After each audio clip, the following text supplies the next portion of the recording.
Thank you. Thank you much, Madam Vice Chair. Ms. Leba. Thank you, Mr. Pro Tem. Good afternoon, gentlemen. I have a couple questions, but before I start, I would say that I think the FAFSA is absolutely a deterrent to parents and their children. When my twins graduated from college, I don't know what made me happier. The fact that they were out of college or I didn't have to fill out the FAFSA anymore. So if we can move in a direction to change that, that would be wonderful. Mr. Elliott, I'm going to start with you. The UC adheres to 3 pillars of excellence: access, affordability, and quality, with the difficulty to get into UC, the expense of college, and an issue with diversity, as we've discussed here. I feel like maybe the pillars are eroding a little bit. Do you think that is true? And if so, how do we fix that? Well, in under 30 seconds. Right. Oh, he can have a whole minute. I don't know if the pillars are eroding. I feel like the belief that Californians have that the university is truly accessible to them, that perception is eroding, and with the limited slots that we have had, or the inability to grow the slots we've had, that has fed into that as well. I think the affordability issue is difficult. That is part of it is the tuition, but a big part of that is the cost of living in some of these places, and there's not a lot we can do as regents about some of that. For me, it is absolutely critical that the university stay and improve in being an opportunity and it being available, and students in junior high and high school being excited about the possibility of going there and not feeling like I shouldn't even, I'll just focus on CSU, or I'm going to look at another institution. They need to know and believe that it is there, that there will be if they work hard, there will be a possibility that they can actually get there, and that there shouldn't be impediments in the way. I agree, and I do think that many students feel that they don't have what it takes to get to a UC. So, and in speaking with all of you, I think you're all highly aware of that, and I think that you'll work towards that. Mr. Oakley, there is an issue. We've talked about a myriad of issues at the UCs today. One is non-resident enrollment. That has gone up, and California enrollment not only has not gone up, it has decreased. The legislature, in recognizing that, offered a little incentive of $25 million if the UC would do what I would characterize is the right thing, which is add 5,000 additional California students. However, it looks like that offer has not been accepted. How do we increase the number of California students? That is another obviously fundamental question right now, particularly on the heels of this recession and the lack of access that we currently have for Californians. I do want to say that it's my understanding, certainly from the last Regents meeting, that the university does expect to reach the goal that the legislature set. And certainly from my point of view, I've raised this issue, and no one has told me that we can't reach the goal. So I expect the university to reach that goal because increasing the access is critical for many, many, many reasons. Now, to the issue of non-resident enrollment, the primary driver of the anxiety is this lack of access that Californians are feeling. And then you see in the public numbers like 30% of enrollments at our flagships is non-resident enrollment. This speaks to an issue that has already been brought up, whether you call it arrogance or tone deafness. We have not paid enough attention to what the public is thinking of the university and how they react to what we're doing on our campuses. I fully believe that chancellors, faculty, and others are trying to do the right thing for the campus, but without really thinking about how this affects the entire university or the public perception of the university or how it affects Californians. And we have to be mindful. So I fully support, and I've certainly talked to our new board chair, Monica Lozano, and I think we're all in agreement that something has to be done. We need to look at a policy from a region's perspective on how we're going to handle enrollment, something that can be clearly articulated to the public and can be, actually worked with when we work with you all who represent the public, and how we determine how we're going to fund access in the university. It does us no good to put you all on the defensive.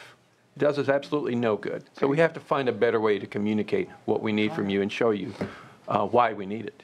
Very good, and I agree, and we want to work with all of you, not against you, because that only harms the students. Speaker Emeritus Perez, you've had a long political history in this building. You and I have known each other for a very long time. What would you say to detractors who have come to me and said that you should not be confirmed today as a UC regent? I think you should ask them to look at the work that I've done on the Board of Regents.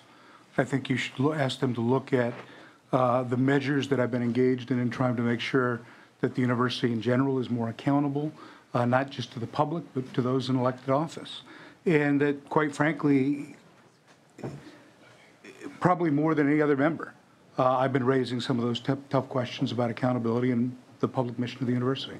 Very good, thank you. And I would say that I think all three of you are agents of change, and all three of you are what we need on the board to really make the UC, it's a great institution, but to make it great and also to make every Californian feel like they have access. So thank you all. Thank you, Mr. Pro Tem. Very much, Ms. Leyva. Thank you very much. Colleagues, what we're going to do now, we're going to do those in support of the three nominees. Either you're in support of all three, one of the three, two of the three, whatever your mix is here, I'm fine with it, those in support. So all individuals who are in support of either of the nominees or all the nominees, please line up. Just those who are in support. All right, Mr. Wilkowski. As a graduate of UC Berkeley, I'm here to support Regent Oakley, Regent Elliott, and Regent Perez. Obviously, Speaker Emeritus Perez and Mr. Elliott and I had more contact when I was in the Assembly. I've wanted to jump on that wagon of courage and that description of fighters, and it's been a delight to sit here, Mr. Pro Temp, and listen to the examination that the members have given these folks. I'm a UC Berkeley grad that paid $261 a quarter to go to school back in the 70s. And I think that these three are exactly what we need on the regents, and I urge the members to confirm their appointments. Thank you very much, Mr. Wilkowski. Mr. Chair, members of the committee, Amy Brown on behalf of Steve Barr, founder of Green Dot Public Schools, who supports the appointment of John Perez as a regent of the University of California for his invaluable help in growing Green Dot Public Schools, a proud partner of CTA, serving approximately 11,000 students in the most under-resourced neighborhoods and graduating 90% of its students and nearly 100% college acceptance. Thank you. Thank you very much. Next witness in support. Mr. Chairman and members of the committee, Gary Cooper, actually representing myself and supporting Speaker Emeritus John Perez specifically. As many of us have, we've worked with him for many years, and I specifically have worked with him over the years, and I'm very proud to support his nomination as UC Regent. Thank you. Hello, Laura Parr on behalf of the College Board, who helps more than 7 million students prepare for its successful transition throughout college through many different programs such as the SAT and the AP program that was mentioned. We look forward to working alongside Speaker John Perez and the other two appointees on a working relationship to continue to help those underserved students in California. Barry Broad on behalf of the Teamsters. We represent about 13,000 clerical employees at the University of California, and I'm here to support Mr. Perez and Mr. Elliott.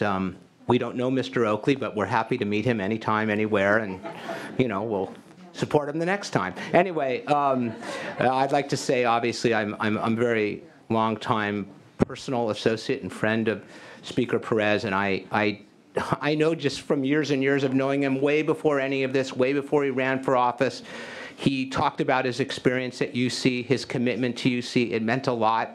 in his life. I know he carries a deep passion for that institution, for its students, and for its mission.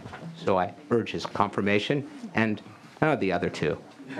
Thank you much. Next witness in support.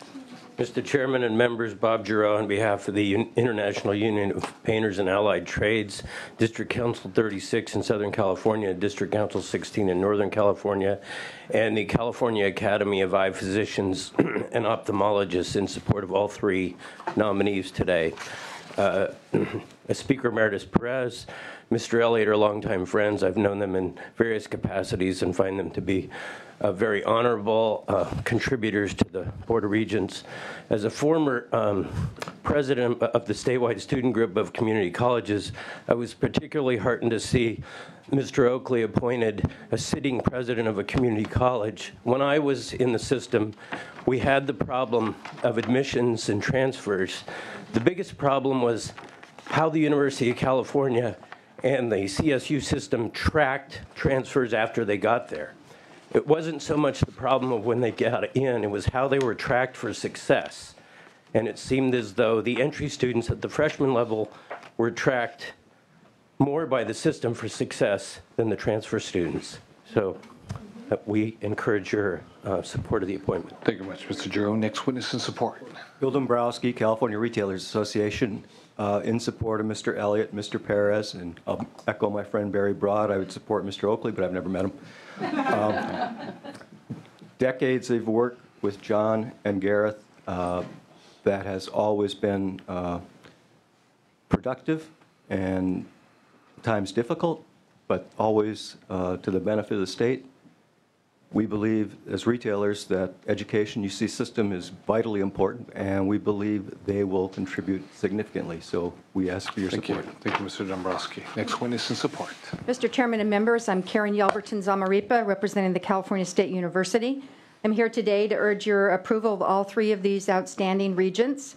I have worked with all of them. Certainly Speaker Perez and I have done a lot of good work and had disagreements too, but it's always been for the right reasons and for students. What can you say about Gareth Elliott except that we were all very beholden, but he also did it with grace and with dignity and with full disclosure and integrity, and I've always honored his work. But lastly, I just have to be a little biased about Eloy Oakley, who we have worked with, obviously, closely for many years, as you've talked about the Long Beach Promise. It's also true that Mr. Oakley was the first to agree to serve on a transition council for our incoming chancellor, Timothy White, so that we had a direct interface with the community colleges as soon as he started his work. And that has been an extraordinary partnership, and we look forward to continuing to work with him as a regent as well as a leader of the local community college. Thank you. Thank you. Next witness in support. Good afternoon, Mr. Chair, members of the committee. My name is Meredith Turner, and I am here on behalf of California State University students in support of, I think you have three great candidates, but I'm actually here today to speak in particular on Eloy. And you may be wondering, why are CSU students here speaking on behalf of a community college president who is being appointed or potentially being confirmed to the UC Board of Regents? And that's because our organization, CSSA, has a long history with Eloy, and we've worked on several issues together that are critical to CSU students. Some of them have been talked about at length, so I won't spend too much time on them, but we have the Long Beach Promise and SB 1440, which is the state's historic transfer reform legislation.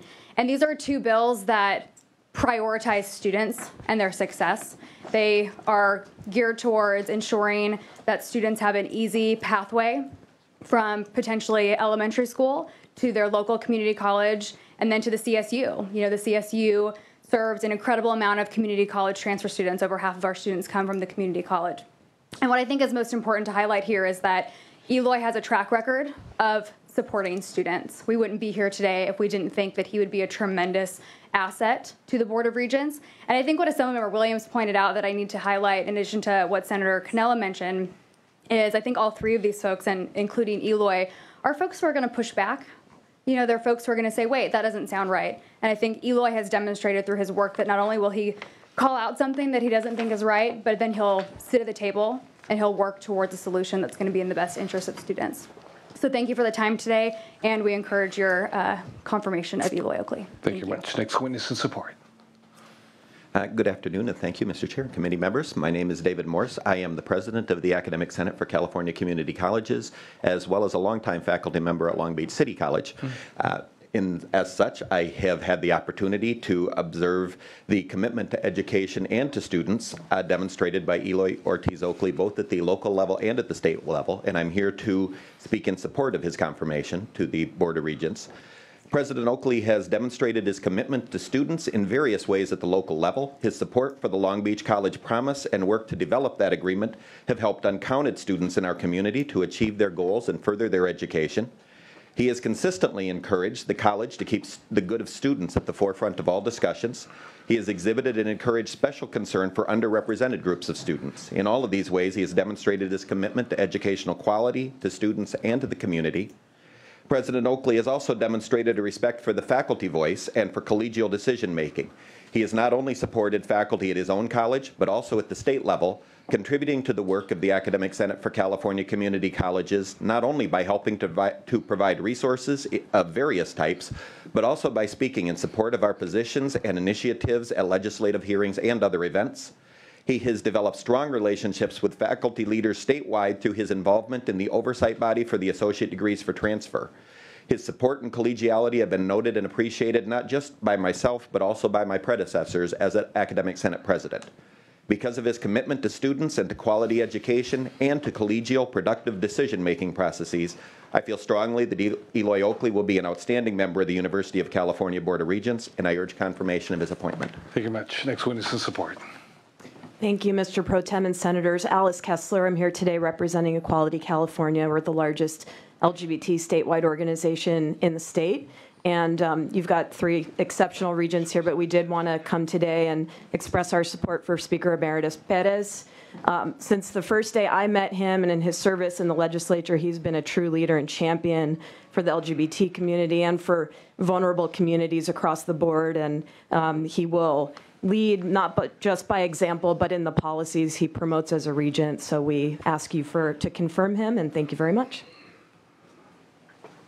Mr. President Pro Tem, members of the committee, my name is Christopher Cabald, and I'm the mayor of West Sacramento. Last time I was at the Rules Committee to testify on a regental appointment, it was to oppose 3 regental nominees 30 years ago. I haven't been back since. At the time, we were making the point that the regents were functioning simply as a House of Lords, where people of a certain class and hue would go to live out the remainder of their careers and spend the board meetings talking about the design of buildings and about the composition of the university's investment portfolio, but court had a deaf ear to all of the challenges and opportunities that California's faced. This is the first time I felt inspired to come back for what I think are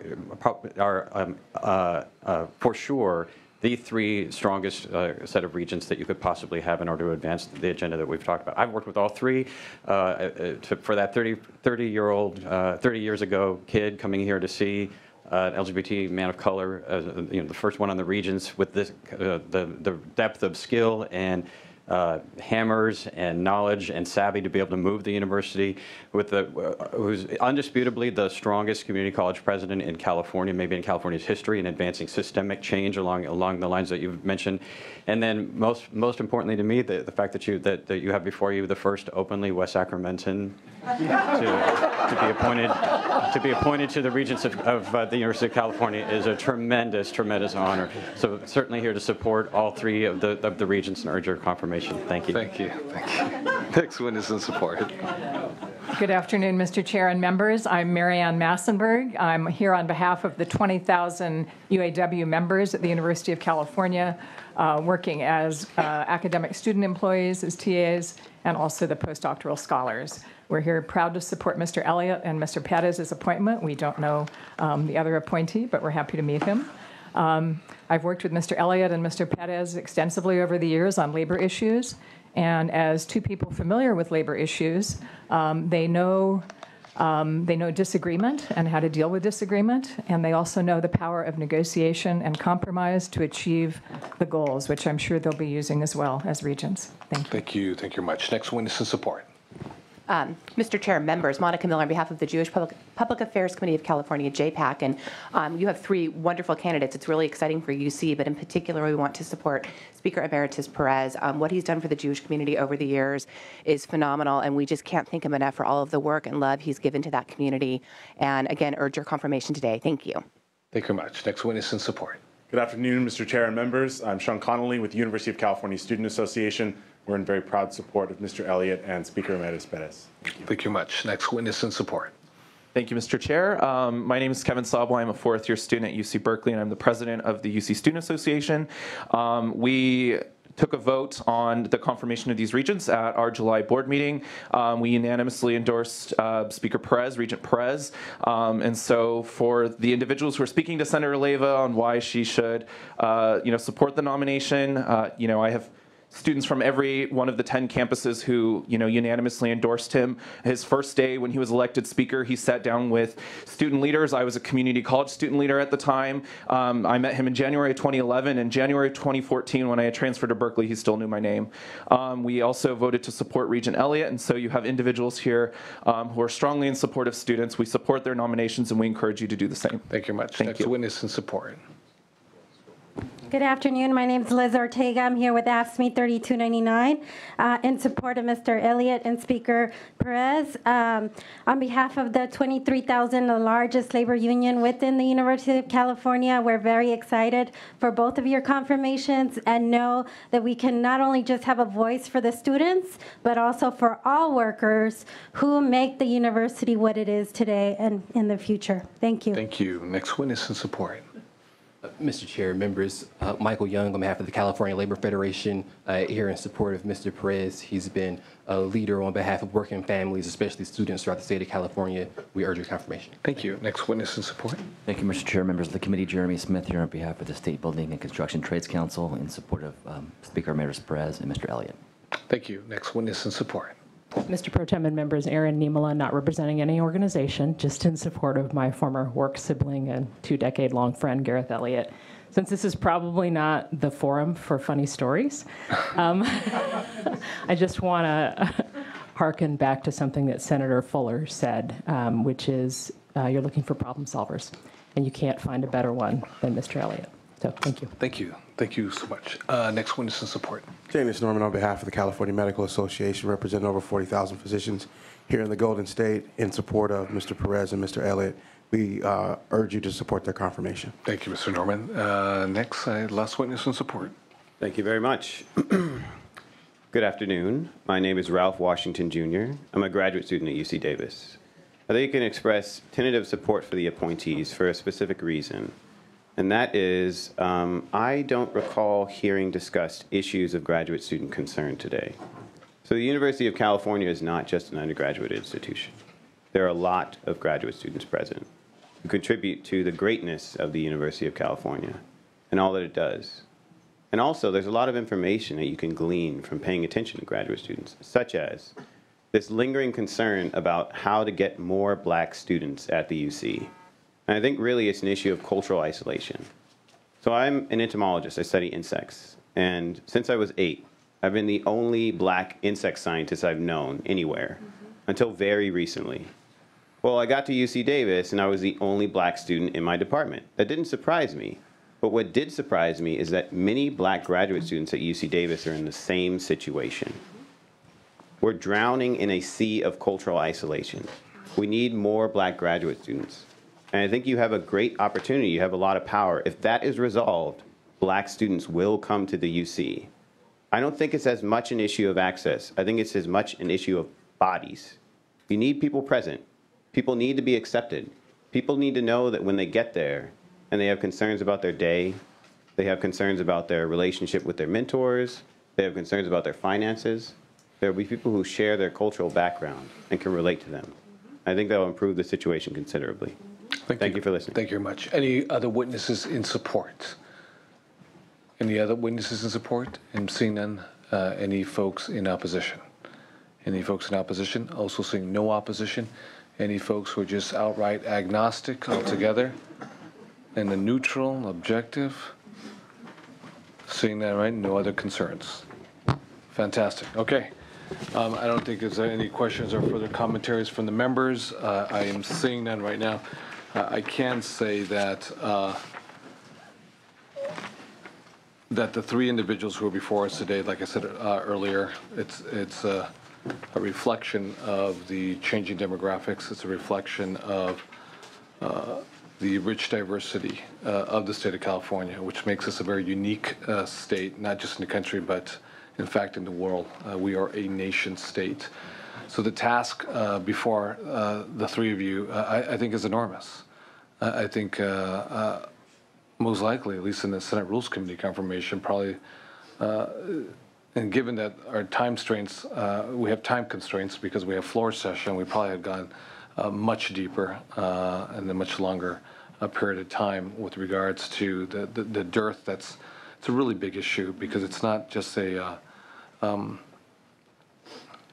boutique issue, a side issue that we'll get there, with third or fourth priority, but it's a massive issue because of the economic security for the state of California. I think, Mr. Oakley, given your unique position and the Long Beach Promise and the vertical integration of your K through 12, your community college, and the Cal State Long Beach campus, that you've done an exceptional job. And being someone from Los Angeles County and probably not far from Long Beach, South LA, you're the epitome of someone with many economic challenges and who has done very well for himself and is doing very well for the students who are your constituents that you serve in Long Beach. And therefore you have now a larger constituency base that are not just the UC students themselves, whether they're from California or elsewhere, but rather your constituents also include the non-UC students, the potential of these students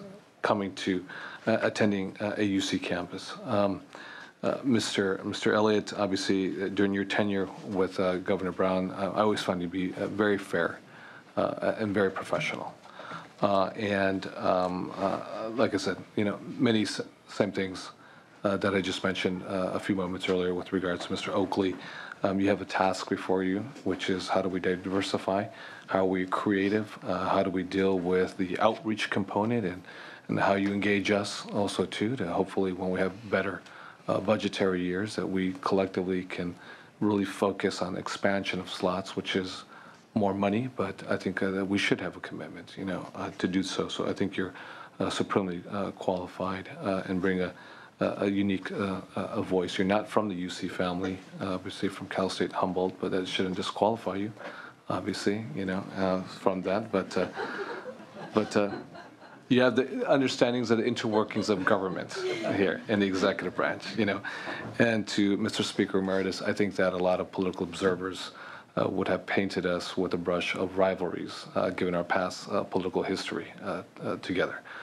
We do represent, or we did, overlapping areas, northeast Los Angeles as well as downtown Los Angeles. But I think that, however, my decision with regards to today is not a political decision, but rather based on intelligence, based on qualification, based on aptitude.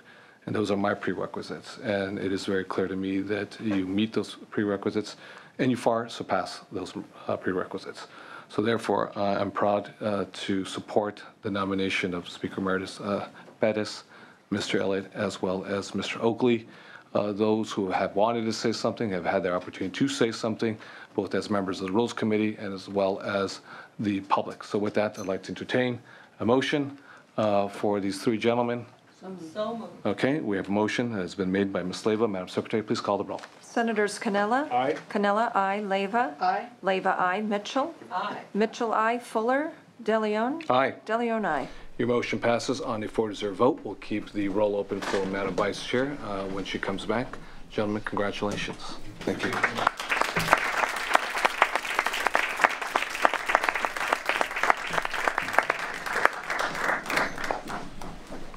So, colleagues, what we're going to do right now, we're going to go to an executive session.